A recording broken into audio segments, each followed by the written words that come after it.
chapitre 4. Nous commençons du verset 16 au verset 22.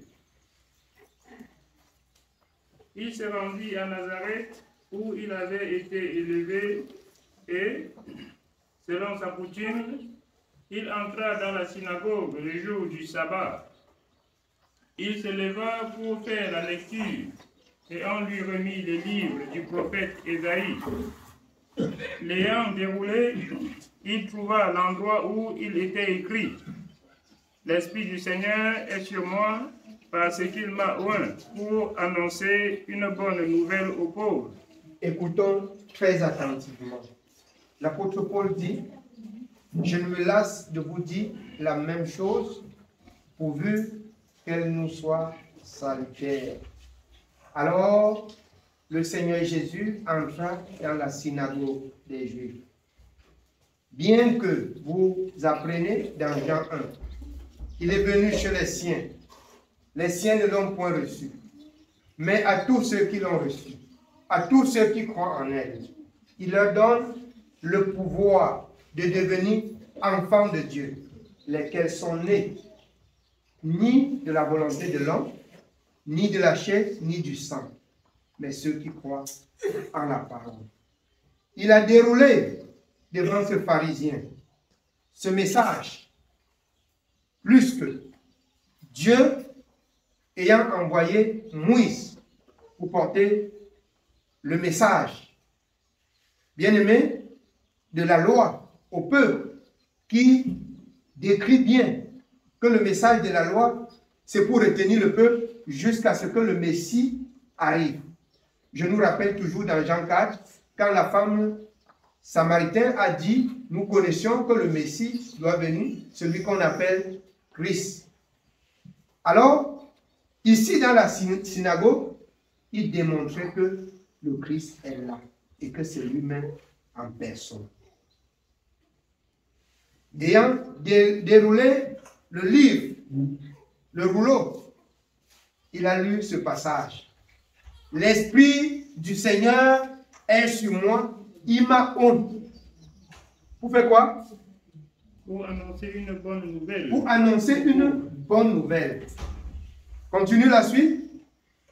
Il m'a envoyé pour guérir ceux qui ont le cœur brisé, pour proclamer aux captifs la délivrance. Pour délivrer les captifs, pour libérer le peuple, pour sauver le peuple. Je viens encore ce matin rappeler, parce qu'elle ne suffit pas. L'autre jour, nous lisions dans Ésaïe. Alors, nous avons commencé par Luc ce matin, afin que vous compreniez que si vous avez rencontré réellement Jésus, et que vous restez dans les mêmes souffrances que vous aviez auparavant, il faut vous poser la question de quel Jésus vous avez rencontré. Posez-vous la question de quel Jésus vous avez rencontré. Si le problème n'est pas vous, c'est que c'est la parole que vous écoutez. Alors, ça veut dire, on peut interpréter mal les Écritures, vous croyez, et que ça ne porte pas des fruits. Ou vous pouvez faire vous-même à ce message qui est bien interprété une mauvaise usage. Ainsi, vous allez rester dans vos péchés. Si vous avez rencontré Jésus, Jésus est venu libérer ceux qui étaient retenus captifs par Satan dans les livres. Quand tu rencontres Jésus, tu dois être libéré. Les chaînes doivent tomber. Les chaînes doivent tomber. Quand tu rencontres Jésus, les esprits mauvais ne doivent plus résister. Ils ne doivent plus exister. Satan n'aura plus de pouvoir sur ta vie quand tu as rencontré réellement Jésus. Sauf si toi, tu rencontres Jésus et puis tu es aussi dans sa maison, tu ne crois pas à la parole, tu ne mets pas en pratique la parole. Alors, Satan va te réunir, Satan va te rouler. Et tu vas même dire aux gens: je doute même de la parole que j'ai reçue. Or, tu ne veilles pas sur ta vie pour douter de la vie que tu mènes, mais tu doutes de la parole que tu as reçue. Et c'est ça qui fait la ruine de plusieurs. On pense qu'on vient que Dieu a établi un serviteur, quand on va venir le voir, il va soulever les pieds comme les autres soulèvent les pieds et les gens vont tomber de gauche à droite. Bien aimé, Dieu nous dit encore ce matin. Alors, ton cœur là, c'est ton cœur qui définit ta personne devant Dieu. Ton cœur qui reçoit la parole, ton cœur qui rejette le mal. C'est ça qui te libère, bien-aimé, de toute mauvaise action. Si tu as accepté la parole telle que la parole est venue et tu as mis en pratique tel que Dieu a dit, le méchant ne peut pas régner pour toujours dans ta main.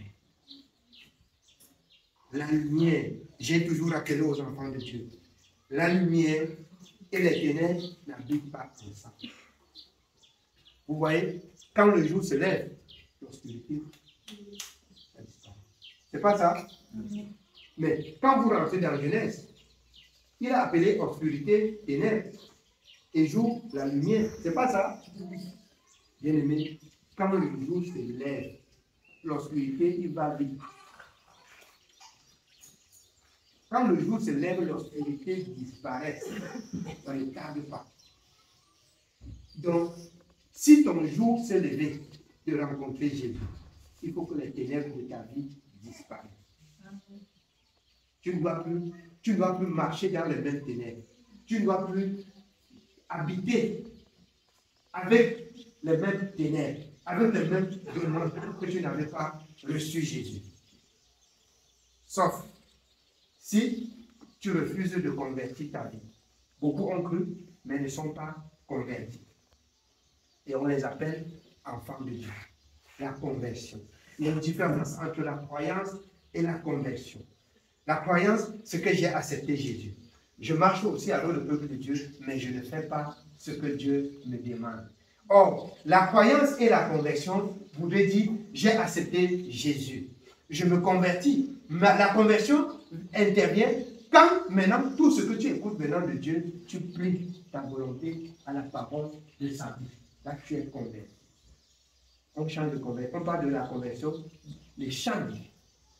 Tout ce que je n'ai pas encore vécu, quand j'entends, je change ma vie et je ramène ma vie à ce que j'ai entendu. C'est ça la conversion.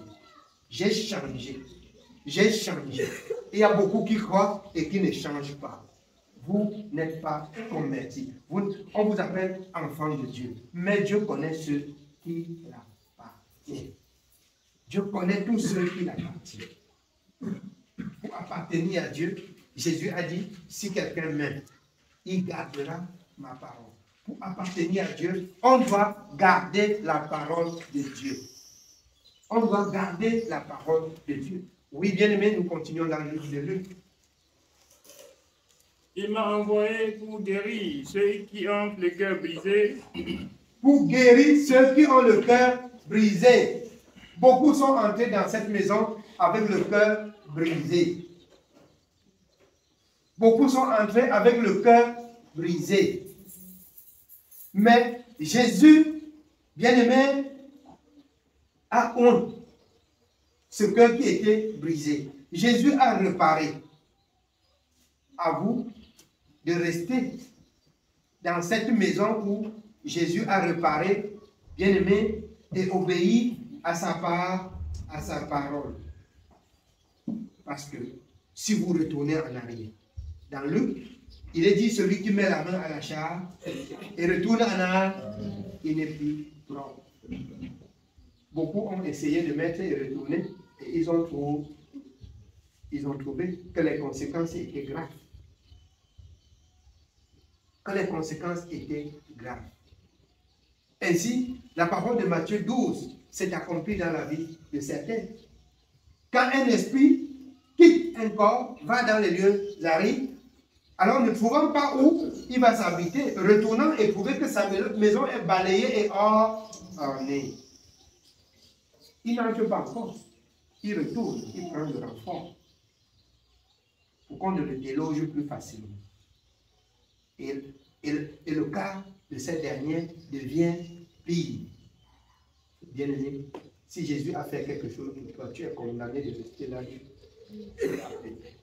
Je ne parle pas de la maison, mais je parle de la parole. Ce n'est pas dans la maison aussi qu'il habite. Il habite sa parole. Il habite sa parole. S'il a fait quelque chose pour toi, la reconnaissance, c'est de garder la parole. C'est de garder la parole. Jésus ne refuse personne qui vient à lui. Mais certains viennent à Jésus et alors, et ont encore des secrets dans le monde. Et c'est pourquoi le sort peut ne pas changer. Il faut, selon Matthieu 11, 28. Venez à moi, vous tous qui êtes fatigués et chargés, déposez tout. Déposez tout. Et je vous donnerai du repos. Je vous donnerai du repos. Votre problème peut être servir Dieu avec négligence, servir Dieu avec légèreté. Dieu ne pourra pas agir. Amen. Ton péché peut être que tu sers Dieu avec négligence. Tu sers Dieu sans le comprendre. Ça peut être ton problème. Et tu dois être ruiné pour rien. Pour rien. Je rends même grâce à Dieu. Par rapport à hier, chacun s'est estimé. Et vous trouvez que vous pouvez vous faire des problèmes dans vos cœurs. Pendant que je ne suis même pas au courant de ce que vous souffrez. C'est pas ça. Pendant que je vois, bien faire. Pendant que je regarde, bien faire. Vous vous faites des problèmes jusqu'à ce que vous pouvez, bien aimé, vous pouvez encore appeler l'ennemi d'habiter vos cœurs. Alors que c'est vous le problème. Alors que c'est vous le problème. C'est pourquoi, bien aimé, si nous servons Dieu, alors si nous partageons le même esprit, ce que tu ressens dans ton cœur, tu parles à ton prochain comme le prophète Zacharie l'a dit. Parle à ton prochain selon la Bible. S'il n'a même pas compris, tu ressens dans ton esprit bien que ce que je te dis là, c'est comme si tu ne comprends pas. Voici ça. Comme je te parle là, je te parle parce que je vois que tu fais la même chose. Alors, vous connaîtrez la vérité et la vérité vous affranchira. On ne sait pas Dieu avec un cœur mauvais. On ne sait pas Dieu en méditant le mal.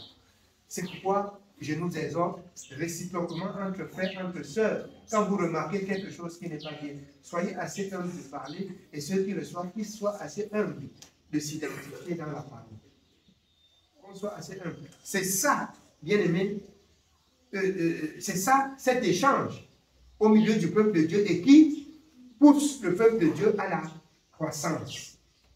C'est ça qui doit pousser le peuple à la croissance.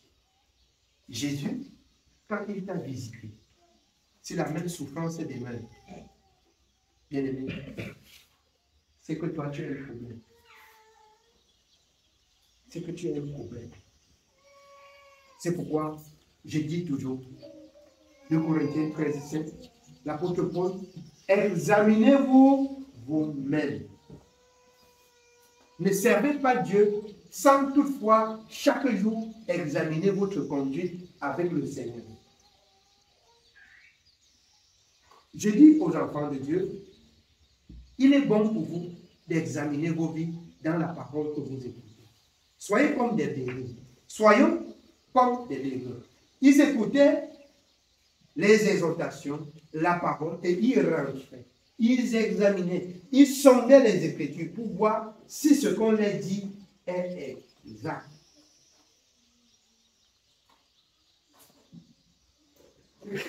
Que le Seigneur nous donne, bien-aimés,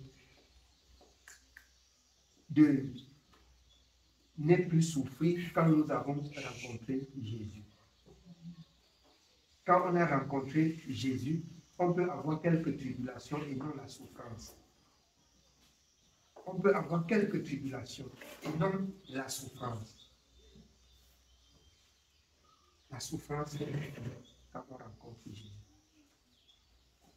Oui, on continue jusqu'au verset 22, début 4. Pour proclamer aux captifs la délivrance et aux aveugles le recouvrement de la vue, pour renvoyer libres les opprimés, pour publier une année de grâce du Seigneur. Une année de grâce du Seigneur. Tu as reçu cette année la grâce. L'année de grâce, c'est quand tu as entendu Dieu parler. C'est quand tu as pris l'engagement. Un engagement venant d'une conscience et que tu as donné ta vie à Jésus et désormais toutes choses dans ta vie sont devenues nouvelles. Voilà ta part de nouvelle année de grâce.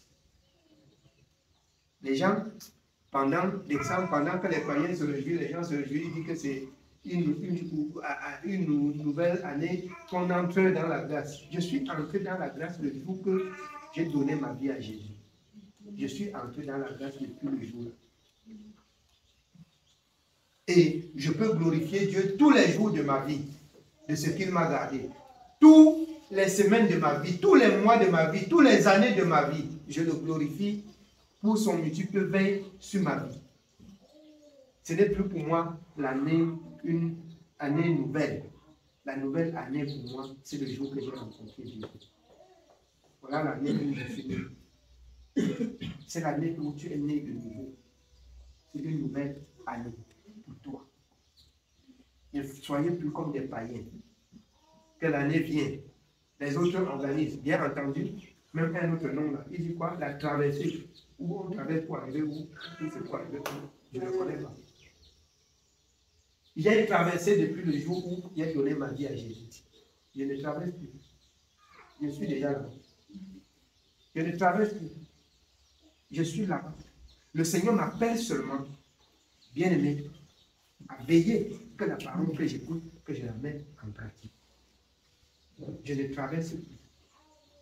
On dit qu'on organise la traversée.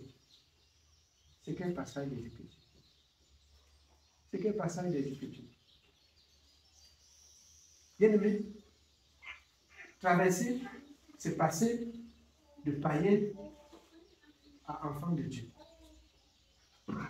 Tu as traversé le monde pour rencontrer Jésus. Chaque année, tu vas traverser. Hein? C'est comme si tu renouvelais l'offrande de tes pays. Comme les autres renouvellent l'offrande du péché chaque année. C'est comme si tu renouvelles. Mais seulement marchons dans la sanctification. Oui, bien-aimé, jusqu'au verset 22. Continuons au verset 20. Ensuite, il roula le livre, le remit au serviteur et s'assit. Tous ceux qui se trouvaient dans la synagogue avaient le regard fixé sur lui. Alors, il commença à leur dire, « Aujourd'hui, cette parole de l'Écriture que vous venez d'entendre s'est accomplie. » Aujourd'hui, cette parole de l'Écriture s'est accomplie. Elle s'est accomplie. Vous avez entendu. Vous avez vu qui Dieu a dit qu'il va envoyer pour sauver le monde. Oui. Aujourd'hui, cette parole de l'Écriture que vous venez d'entendre est accomplie. Et tous lui rendaient témoignage. Ils étaient étonnés des paroles de grâce qui sortaient de sa bouche, et ils disaient, « N'est-ce pas le fils de Joseph? » Amen. N'est-ce pas le fils de Joseph? Vous allez laisser d'écouter la parole de Dieu pour voir celui qui parle avec vous. Comme les autres disaient, ils ont vu Moïse, ils ont vu, et tu viens leur dire quoi? D'autres disaient qu'ils ont vu le Père Abraham. Le Père Abraham a pesé ce plus, lui-même il a vu. Et tu viens nous enseigner quoi?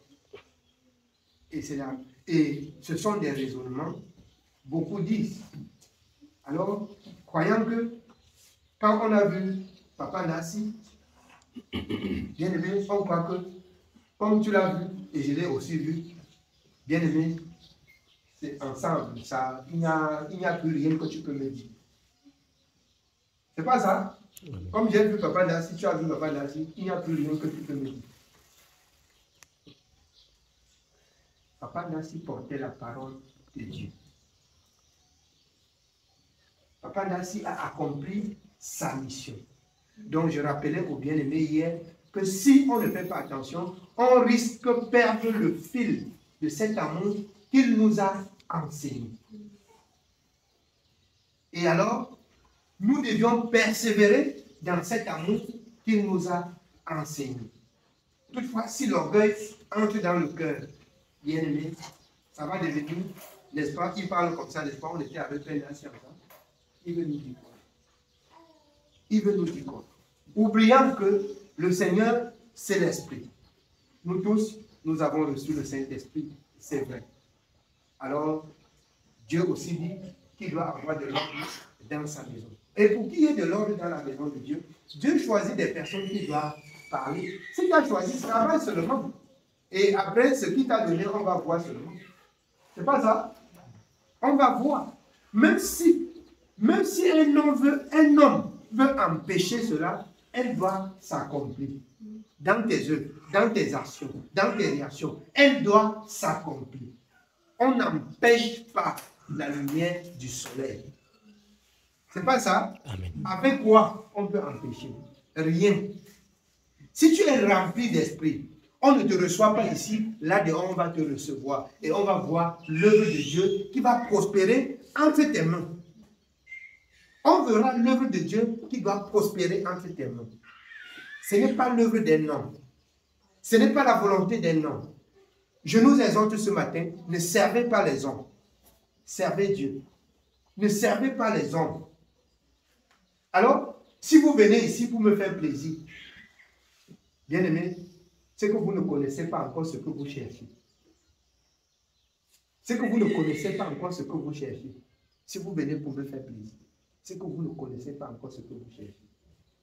Alors, si vous venez pour le service de Dieu, non plus, vous n'allez pas regarder un homme. Ne me regardez pas. Regardez à la parole. Laissez-moi personnellement et regardez à la parole. Si vous me laissez personnellement pour regarder à la parole, bien aimé, vous allez arriver. Là où je vais chevaucher, vous allez rebondir. Mais si vous me regardez, je vous amène tomber, vous tous, vous allez tomber. Vous tous, vous allez tomber. Je disais, même ce matin, tellement on a mal compris et on interprète mal que l'amour du Seigneur, on se retrouve dans la maison de Dieu, on oublie l'amour du Seigneur, mais on se fait des amitiés et ça devient cet amour en partie. On forme ainsi des foules pour pécher contre Dieu. Je disais, si je m'attache à toi, c'est que je vois que je peux bénéficier de quelque chose de la parole que tu peux m'enseigner. En dehors de ça, tu peux t'attacher à moi pour bénéficier de ce que je peux t'enseigner. En dehors de ça, on ne doit pas faire, bien aimé, on ne doit pas s'aimer aveuglement. Pourquoi est-ce que je dis cela? Parce que à force de passer mon temps avec Charlie, alors, oubliant ce que Dieu a dit, je cultive cet amour avec Charlie qui, bien aimé, doit être par la suite, si Charlie laisse la parole de Dieu, son affection est toujours dans mon cœur. Parce qu'on passe beaucoup de temps ensemble. Si elle laisse la parole de Dieu, je peux même mourir, mais ce n'est pas pour la parole. Mais c'est à cause de ce qu'on s'est beaucoup habitué. On s'est beaucoup habitué. Évitez ces gens d'amour charnel. Je vous dis en toute vérité, si je suis avec toi, c'est pour la parole. Si tu laisses la parole, directement, le sentiment de l'amour que j'ai pour toi aussi descend. Ça descend. Aimons selon Dieu. Aimons selon Dieu. Il ne faut pas que nous aimons selon le monde. L'amour selon le monde, c'est qu'on se côtoie comme ça, on se fréquente. Même comme le serviteur a dit que quand on se retrouve, on lit la parole, on lit une parole pour remplir la condition et puis on rentre dans l'autre chose. C'est ça, non? on lit quand même une parole. Que si on nous attend, on dit que je suis arrivé sur le feu, on a lu une parole. Et après quoi?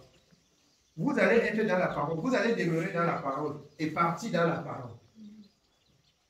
Vous allez demeurer dans la parole et partir dans la parole. On ne se retrouve pas pour dire des choses qui plaisent à qui que ce soit. C'est pourquoi vous pouvez avoir pour vous de la peine de m'approcher ou bien peut-être encore de m'appeler. Parce que ce qui est mauvais là, je cadre là et je lave normalement. Amen. Amen. Je cadre et je lave normalement. Alors, quand vous allez vous habituer à corriger votre langage, pour tenir, comme l'apôtre Paul dit, un langage spirituel, vous allez voir, vous allez aimer m'appeler. Si celui qui n'aime pas les réprimandes ne peut pas grandir, je vous exhorte, acceptez qu'on vous corrige. Acceptez qu'on vous maltraite comme le Seigneur a dit même. Et vous allez grandir. Si chaque jour là, on embellit ce que vous faites, vous ne connaîtrez jamais le mal. Si on embellit ce que vous faites, vous ne connaîtrez jamais le mal. Et je nous exhorte, ce que je fais souvent, je fais expressément. Je vous brûle comme ça pour que vous grandissiez. Je le fais expressément. Tu peux m'appeler, c'est comme si je ne t'aime pas. Je te bouge, je te montre que cet amour-là, bien aimé, ça doit grandir avec, c'est-à-dire ça doit aller ensemble avec la parole. Cet amour doit aller ensemble avec la parole. Ne pensez pas que je sois ignorant de ce que je vous dis. Je sais bien ce que je fais. Je vous dis ce matin. Je sais bien. Mais si vous aimez Dieu, grandissez. Quand votre cœur doit arriver à supporter ce qui est difficile, bien aimé, vous pouvez dire, vous pouvez parler librement de Dieu et vous opposer librement à ce qui est mal. Le cœur très fragile là, elle côtoie très rapidement le péché. Je vous dis encore bien ce matin. Le cœur très fragile là côtoie facilement le péché. Je veux que vous ayez ce cœur de chair qui rejette le péché, qui hait le péché et qui s'attache au bien. Qui s'attache au bien. Si tu as rencontré Jésus et que tu restes encore dans les souffrances, tu peux être à l'auteur de tes souffrances, comme ça peut être que tu n'as pas rencontré le vrai Jésus. Mais si autour de toi, les autres ont rencontré le même Jésus que tu as rencontré et sont dans la joie, là, il revient à toi de poser la question sur ta vie, d'examiner, selon 2 Corinthiens 13:5, ta propre vie. Amen. Amen. Oui, bien aimé. Nous allons continuer. Alors, nous avons lu l'autre jour Ésaïe 61, qui parle, qui est la prophétie de ce message qui s'est accompli. Et nous allons continuer là-dedans, voir ce que Ésaïe a dit. Quand on va rencontrer Jésus, on nous va. Prenons Ésaïe 61, à partir du premier verset. Ésaïe chapitre 61. Nous commençons au verset 1. Il est écrit: L'Esprit du Seigneur, l'Éternel, est sur moi, car l'Éternel m'a oint pour porter de bonnes nouvelles aux malheureux. Il m'a envoyé pour guérir ceux qui ont le cœur brisé, pour proclamer aux captifs la liberté et aux prisonniers la délivrance, pour publier une année de grâce de l'Éternel et un jour de vengeance de notre Dieu, pour consoler tous les affligés, pour accorder aux affligés de Sion, pour leur donner un diadème au lieu de la cendre, une huile de joie au lieu du deuil, un vêtement de louange au lieu d'un esprit abattu, afin qu'on les appelle des térébintes de la justice, une plantation de l'Éternel pour servir à sa gloire. pour servir à la gloire de l'Éternel, les chérubins de la justice, des personnes qui défendent la justice. Dieu vient vous délivrer pour que vous défendez la justice et non l'injustice. Quand vous avez rencontré Jésus, désormais, votre passage sur la terre, c'est de défendre la justice de Dieu. On prêche beaucoup la parole, mais on oublie la justice de Dieu. On donne beaucoup d'éloges à Dieu. Il est le roi des rois, il est de ceci, il est de cela. Bien aimé, si en nous-mêmes, défendre sa justice, c'est mettre sa parole en pratique. Si on ne met pas en pratique ce qu'il a dit, alors c'est qu'on est tout simplement ce peu qui le loue de bouche, mais le cœur très loin de lui.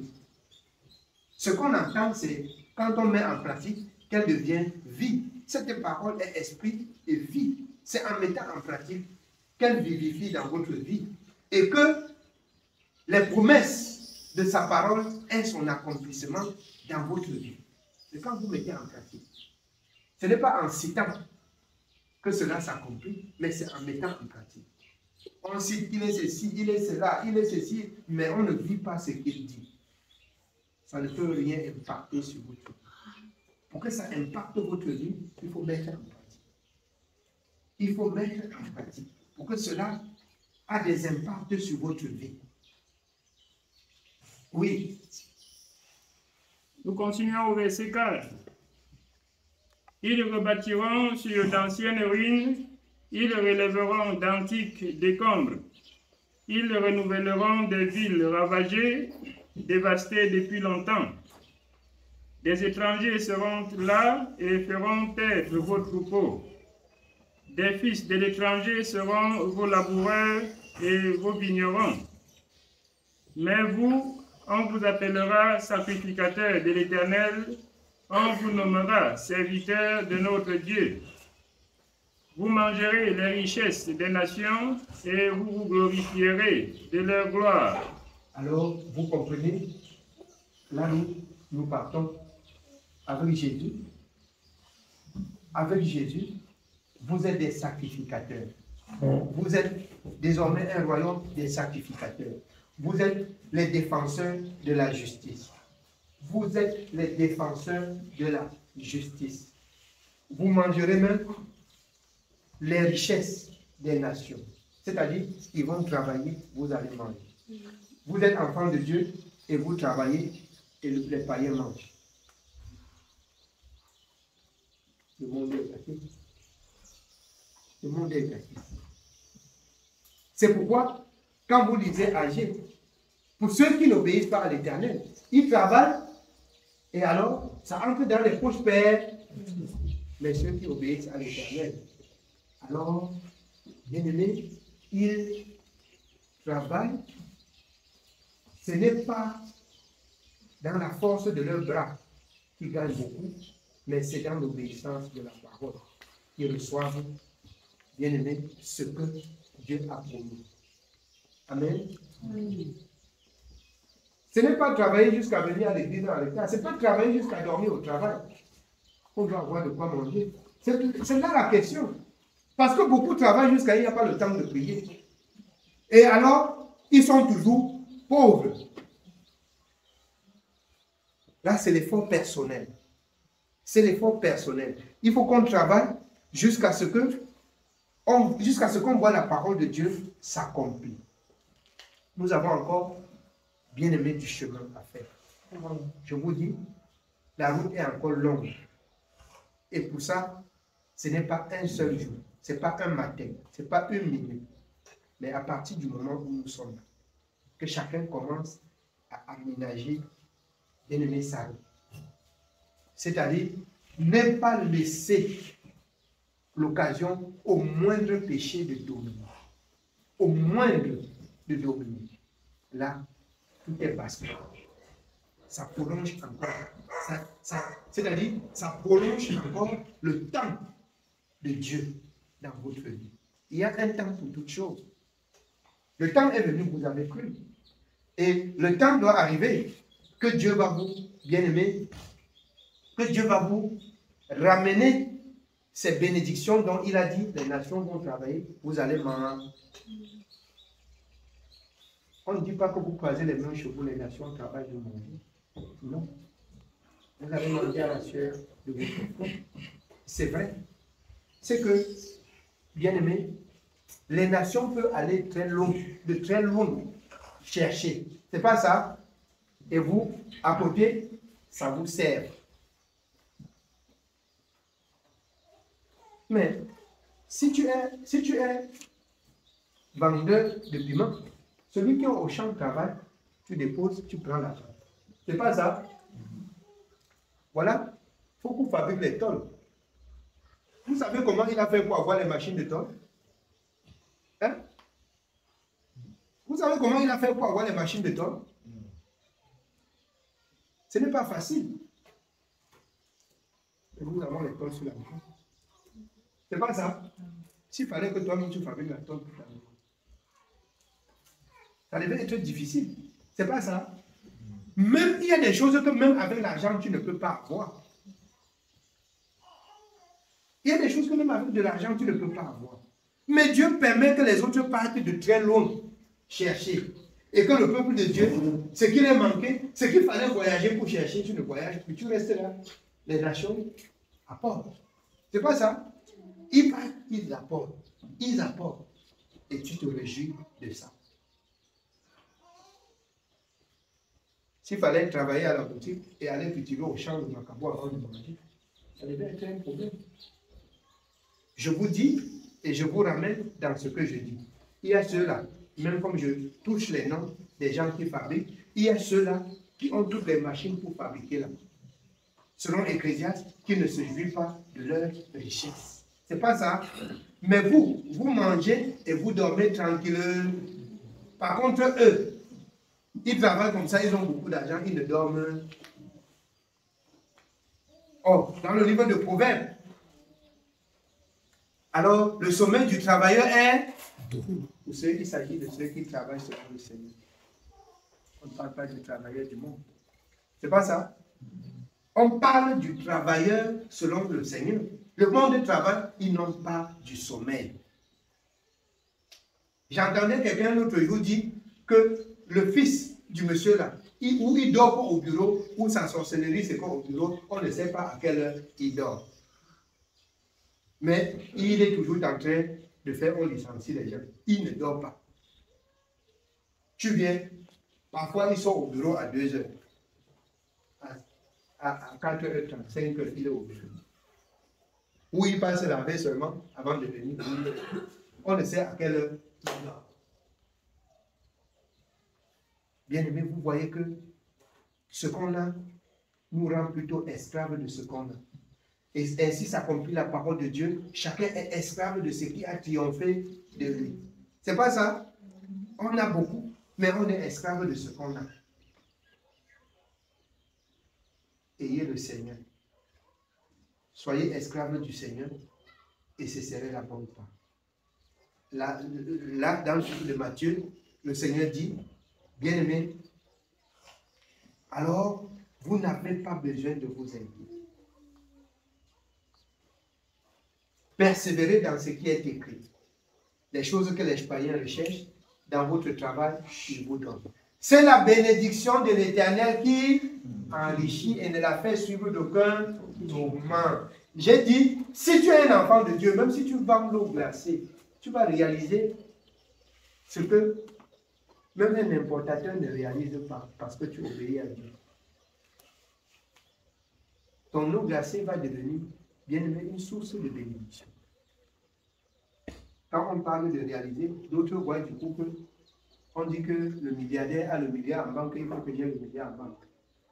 Par moment, ce qu'on dit qu'il a le milliard en banque, c'est le chiffre, on ne peut pas lui dire. C'est pas ça. On lui donne le chiffre, mais on ne te donne pas le chiffre. C'est que l'Éternel pourvoit à tous tes besoins. Si tu as 1000 francs, Dieu ne te donne pas, bien aimé, des problèmes de 2000. Vous comprenez bien? Par contre, l'autre, il a 1 milliard, il a le problème de 3 milliards. Mais il est milliardaire. Ainsi, il n'a rien. Mais toi, tu as 1000 francs. ton problème c'est 100 francs, tu es riche. C'est pas ça? Tu as 1000 francs, ton problème c'est 100 francs. Mais tu payes en fermant les yeux tes problèmes. Et 900 restent. Contrairement à celui qui a 1 milliard et son problème c'est 3 milliards. Il commence à voir comment il peut diviser les 1 milliard pour commencer à payer de l'autre côté, pour être endetté dehors. Ainsi, il a l'insomnie. On passe le temps à fabriquer les médicaments pour lui donner qui soutient son insomnie. C'est pas ça? Pendant que tu manges, tu travailles, tu dors bien. Dans tes 1000 francs. Dans tes 1000 francs, tu manges bien et tu dors bien. C'est ça être libre en fait. Vous allez comprendre pensant qu'on dit qu'on va remplacer les milliards de congés comme un gros milliard. C'est pas ça. C'est pas ça. C'est que ce que Dieu t'a donné là, c'est béni. Tu arrives à résoudre tes problèmes avec. Tu arrives à manger, tu arrives à payer la scolarité de tes enfants, tu arrives à instruire et là, tu ne manques de rien. En réalité, on a beaucoup de problèmes quand on cherche ce qu'on a gardé. C'est pas ça? On a beaucoup de problèmes quand on cherche ce qu'on va garder. Là, on a beaucoup de problèmes. Mais, quand on veut vivre le quotidien comme Dieu a dit, bien aimé, si longtemps qu'on n'a pas laissé la parole de Dieu, Dieu aussi dit, son regard ne peut pas quitter sur nous. Chaque jour, c'est pourquoi il dit à chaque jour suffit sa paix. Le lendemain pourvoira à elle-même. Ça ne peut pas manquer. Vous ne pouvez pas dormir sans manger. Et Dieu sait comment il va le faire. Le problème vient maintenant que tu te mets, tu t'assois, tu prends maintenant la feuille, tu commences à faire ta feuille de route. Comment le lendemain doit être. Ça, ce sont des inquiétudes. Mais si tu obéis à ce que Dieu a dit, le lendemain, tu sors pour ton travail. Dieu, je ne sais pas comment il manipule son mécanisme là. Son mécanisme là-bas, pour dire jusqu'à le soir, tu vas rentrer avec la main. C'est possible. Amen. Oui, bien aimé, on continue dans les versets. Continuons au verset 7. Au lieu de votre opprobre, vous aurez une portion double. Au lieu de l'ignominie, ils seront joyeux de leur part. Ils posséderont ainsi le double dans leur pays et leur joie sera éternelle. Ils posséderont le double dans leur pays. Alors, il y a ceci. Tu sais, tu reçois le double de ce que tu as semé. Tu attends, tu travailles, bien-aimé, comme dans AG, le fruit de ton travail, ce n'est pas le médecin qui manque. Ce n'est pas le marabout qui manque. Ce n'est pas les charlatans. Ce n'est pas celui qui va te protéger qui manque. Parce que la plupart des temps, ceux qui ne connaissent pas Dieu, ils travaillent pour nourrir les médecins et les marabouts. Et ils rentrent. Avant la fin du mois, il est endetté. Les enfants ont faim. Les enfants, on n'a pas payé l'école. Le marabout a pris la part. Le médecin a pris sa part. Chaque personne a pris sa part. Et tu trouves que tu passes le temps à travailler pour ces gens-là. Tu passes ton temps à travailler pour ces gens-là. Tu n'es pas esclave. Tu es esclave. Oui, bien aimé. Au verset 8. Car moi, l'Éternel, j'aime la justice, je hais la rapine et l'iniquité. J'aime la justice, je hais la rapine et l'iniquité. Les enfants de Dieu doivent avoir de la haine, comme je disais tantôt, pour ce qui est mal. Pour que la parole de Dieu dans Ésaïe 66 ait son accomplissement sur vous, parce qu'il porte le regard sur celui qui craint sa parole. Pour que Dieu ait continuellement un regard sur vous, il faut avoir de la haine pour ce qui est mal. Il faut repousser, il faut rejeter, il faut haïr. N'acceptez pas, n'admettez pas à des personnes bien-aimées de s'ingérer dans votre vie par ce qui est mal. n'acceptez pas. Les défenseurs, vous avez appris, les défenseurs de la justice, défendez la justice. Si la justice n'est plus défendue, c'est que Dieu vous a aussi laissé. Oui. Ah, moi, l'Éternel, j'aime la justice, je vais la rapine avec l'iniquité. Je leur donnerai fidèlement leur récompense et je traiterai avec eux une alliance éternelle. Leur race sera connue parmi les nations et leur postérité parmi les peuples. Tous ceux qui le verront reconnaîtront qu'ils sont une race bénie de l'Éternel. Tous ceux qui vont te voir vont connaître que tu es quelqu'un béni par le Seigneur. Tu es une personne bénie par le Seigneur. Amen. Ceux qui le verront connaîtront que c'est une race bénie de l'Éternel. Pourquoi? Parce que, bien aimés, ils ne sont pas errants. Parce qu'ils ne sont pas errants. À un moment donné, je n'ai jamais accepté être esclave des hommes. À un moment donné, même dans mes manquements les plus profonds, bien aimé, je ne me suis pas rabaissé ou rapproché des gens pour demander, mais j'ai regardé à Jésus. Même certains de ma propre famille ont dit qu'on l'isole quand il serait dans les manquements, il va nous chercher, il va abandonner Dieu. Bien, mais quand j'avais appris ça, c'était comme si on a jeté les fourmis sur nous. C'était comme si on a jeté les fourmis sur nous. Jésus là, je m'abaisse, je l'abandonne parce qu'on va me donner. Mais c'est impossible. C'est impossible de laisser Jésus poursuivre les hommes. C'est ce que je peux m'en dire pour avoir un travail. Donc quand on dit, quand il va venir pour chercher ce qu'il peut faire, on va le conditionner. Il faut qu'il laisse d'abord ces choses de Jésus-là. Mais les choses de Jésus-là, ça ne laisse pas ceux qui acceptent véritablement dormir à famille. Amen. Les choses de Jésus-là, ça produit. Comme il dit dans Colossiens, vous avez tout pleinement en. Si vous avez un manquement en vie, c'est que vous aussi vous avez laissé quelque chose quelque part, sans faire. Vous avez laissé quelque part ce que vous deviez faire sans faire. C'est pour ça qu'il peut avoir des manquements. Amen. Oui. Nous sommes au verset 9. Leur race sera connue parmi les nations et leur postérité parmi les peuples. Tous ceux qui les verront reconnaîtront qu'ils sont une race bénie de l'Éternel.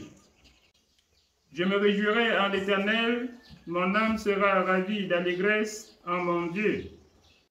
Car il m'a revêtu des vêtements du salut, il m'a couvert du manteau de la délivrance, comme le fiancé sonne d'un diadème, comme la fiancée se pare de ses joyaux. Car comme la terre fait éclore son germe, et comme un jardin fait pousser ses semences, ainsi le Seigneur, l'Éternel, fera germer le salut et la louange en présence de toutes les nations. Amen. Amen. Oui, bien aimé. Le salut est plus proche de nous, selon le parole de Dieu, plus qu'avant. On pouvait parler certainement de Dieu avant, sans savoir de quel Dieu on parle. Mais Dieu a utilisé les hommes pour aller aussi ramener ce livre-ci, qui est la parole de Dieu, bien que beaucoup disent que ce n'est pas la parole de Dieu. Je rappelais au peuple de Dieu que j'ai vu même certains Camerounais disent que les Blancs sont venus dompter les Africains avec le livre de l'Éternel. Je dis encore jusqu'à ce matin Le blanc, quand j'observe, quand je regarde, le blanc a ses coutumes. C'est pas ça? Ce n'est pas ce livre. Ce n'est pas les coutumes de blanc là-bas. Le blanc chez lui-même a ses coutumes. J'ai vu chez le blanc, quand quelqu'un meurt, bien aimé, alors on brûle le corps, on entasse la sang, on met dans la bouteille, on dépose à la maison. Là, c'est quoi? C'est leur coutume, non? C'est leur tradition, non? Ils adorent aussi ces images. Ils font aussi la tradition. C'est pas ça? Maintenant, on nous dit que c'est le blanc qui a apporté notre tradition. Ce n'est pas la tradition du blanc, c'est la tradition de Dieu. Chaque personne doit avoir la tradition de Dieu. Dieu a créé l'homme à son image et à sa ressemblance. La seule tradition que l'homme doit adopter, c'est la parole de Dieu. Si vous avez pour tradition la parole de Dieu, c'est que vous êtes libre.